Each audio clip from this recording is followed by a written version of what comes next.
Welcome in our platform Chandigarh defence academy. Myself Santosh Kumar Singh. आज मैं बात करने आया हूं एक्शन प्लान की।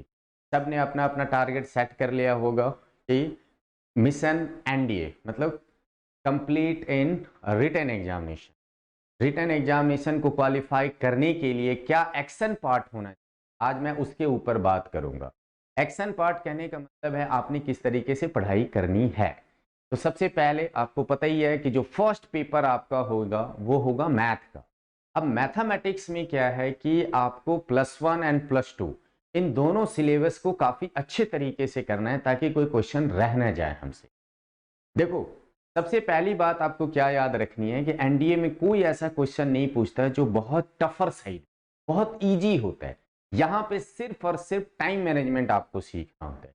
अब टाइम मैनेजमेंट भी ऐसा नहीं सीखना है कि बहुत ज़्यादा शॉर्टकट हमने सीख लिया कि भाई जल्दी जल्दी हमारा क्वेश्चन सॉल्व हो जाए, क्योंकि हर एक क्वेश्चन में शॉर्टकट आपका यहाँ पे काम नहीं करेगा जैसे अदर कॉम्पिटिटिव एग्जामिनेशंस में होते हैं।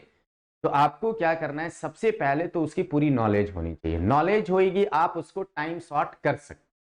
तो मैं बात करूं एक्शन पार्ट की, तो सबसे पहले हमें क्या करना है कि +1 का सिलेबस काफी अच्छे तरीके से करना है और उसके लिए जो बेसिक बुक है वो है एनसीईआरटी, जो आपको दिख रहा है एनसीईआरटी बुक +1 के। अब इसको पढ़े कैसे, बताया था एक्शन पार्ट की बात करूं तो सबसे पहले इसमें देखिए जो इंपॉर्टेंट जिसको आप कहते हैं वो है आपका एग्जाम्पल। एग्जाम्पल में जितने भी क्वेश्चन कराए गए हैं उसको काफी अच्छे तरीके से 2 और 3 टाइम आपने कर, क्योंकि सारे बच्चे ना एक्सरसाइज के क्वेश्चन तो कर लेते हैं, एग्जाम्पल में जल्दी हम टच नहीं करते हैं कि वो तो पहले से सॉल्व किया हुआ। यूपीएससी कहती है कि एनसीईआरटी यदि इतनी अच्छी बुक है और आपने यदि किसी क्वेश्चन को करके समझाया है तो बच्चे कितना समझे, वो ये चेक करना चाहती है। और हम क्या करते हैं उसी। तो इसलिए अच्छी बात क्या है कि सबसे पहले हमने एग्जाम्पल को अच्छे तरीके से करना है 2 to 3 टाइम। अब उसके बाद हम एक्सरसाइज पे आएंगे। लेकिन यदि आप अपने आप को और ज्यादा परफेक्ट करना चाहते हैं +1 के सिलेबस में, तो आपको क्या करना पड़ेगा, फिर जो दूसरी बुक है उसकी हम लोग बात करते हैं और वो है एनसीईआरटी। एनसीईआरटी बताया था पहली बुक, दूसरी बुक है R D Sharma. R D Sharma में आपको बहुत ज्यादा करने की जरूरत नहीं है, क्योंकि ये देखने में ही एनसीईआरटी के 4 टाइम आपको थिकनेस वाइज लगेगा, तो कहीं डर न जाए आप। तो हम बताते हैं कि देखो भाई, आप इसमें सिर्फ और सिर्फ एग्जाम्पल पे ध्यान दें।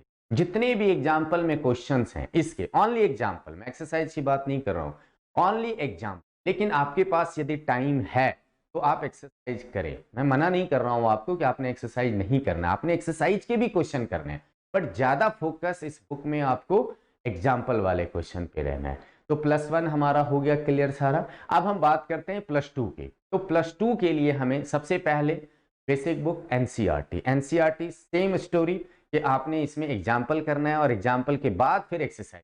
मैं बार बार कह रहा हूं एग्जाम्पल आपने 2 to 3 टाइम करना है, मतलब एग्जाम्पल ज्यादा करना है। मिसलेनियस के तो खास करके, मिसलेनियस के जितने भी एग्जाम्पल्स हैं एक एक क्वेश्चन आपने करना है, उसको अच्छे तरीके से समझना है, क्योंकि ज्यादातर अभी तक जो प्रीवियस ईयर आप रिव्यू कीजिएगा तो ज्यादातर क्वेश्चन एग्जाम्पल से पूछे जाते हैं, क्योंकि वो ऑलरेडी उन्होंने बता रखा है, वो जानना चाहते हैं कि आपकी इसमें परफेक्शन कितनी आई। तो ये फर्स्ट बुक है +2 की। यदि दूसरे बुक की मैं बात करूं तो कैलकुलस का आधा पार्ट इसके अंदर में आता है और आपने इसमें भी सेम चीज है, विथ एग्जाम्पल आपने सारी चीजें करनी है पूरी। उसके बाद यदि अपने आप को और ज्यादा परफेक्ट करना चाहते हैं तो again R D Sharma. R D Sharma भी यहाँ पे 2 वॉल्यूम आते हैं, +1 में 1 वॉल्यूम है बट +2 में 2 वॉल्यूम है। कोशिश ये करें कि हम एग्जाम्पल जरूर से कर लें सारा, खास करके वैसे क्वेश्चन जिसमें लिखा हुआ है कि इस ईयर में ये क्वेश्चन आया, चाहे कहीं भी आया हो, सीबीएसई के पेपर में आया हो, आईआईटी के पेपर में आया हो, एआईटी पली के पेपर में आया, कहीं पे भी आया हो जिसमें ये लगा हुआ है कि ये क्वेश्चन पेपर आया है विद एग्जाम्पलर, एग्जाम्पलर के भी क्वेश्चन है इसके अंदर में, तो आपने उसको। और एग्जाम्पल वाले क्वेश्चन इन्होंने भी फिर वही काम किया है, जितने अच्छे क्वेश्चंस हैं जिसमें कुछ भी इफ एंड बट होता है उसको इन्होंने सॉल्व करके इसमें दिया हुआ है। तो इन बुक्स के बाद फिर हम लोग बात करते हैं प्रीवियस ईयर के। प्रीवियस ईयर क्वेश्चन पेपर भी हमने करने चाहिए, तो हमने ये तैयार किया है अपनी एकेडमी के लिए और आपके लिए। ये बुक है हम लोगों की तरफ से जो सिर्फ और सिर्फ मैथमेटिक्स के ऊपर है, और इसमें भी हमने वही चीजें डिजाइन करी हैं, कुछ प्रीवियस ईयर क्वेश्चन पेपर और कुछ उससे रिलेटेड क्वेश्चंस हैं। आप इसके थ्रू भी अपनी प्रैक्टिस को जारी रख सकते हैं। तो मिशन एनडीए में सबसे जो फर्स्ट आपका जो टारगेट होना चाहिए वो होना चाहिए कि रिटन क्लियर करने के लिए हमें मैथमेटिक्स को कितना पढ़ना पड़ेगा।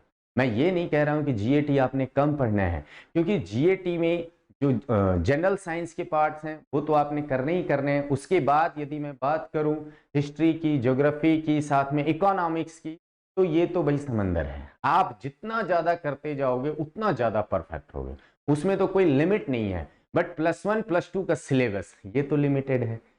और एक बात आपने याद रखना है कि कोई टॉपिक ऐसा नहीं है जो इंपॉर्टेंट नहीं है, और कोई टॉपिक ऐसा नहीं है जो नॉन इंपॉर्टेंट है। आपको ईच एंड एवरी टॉपिक्स को कवर करना है।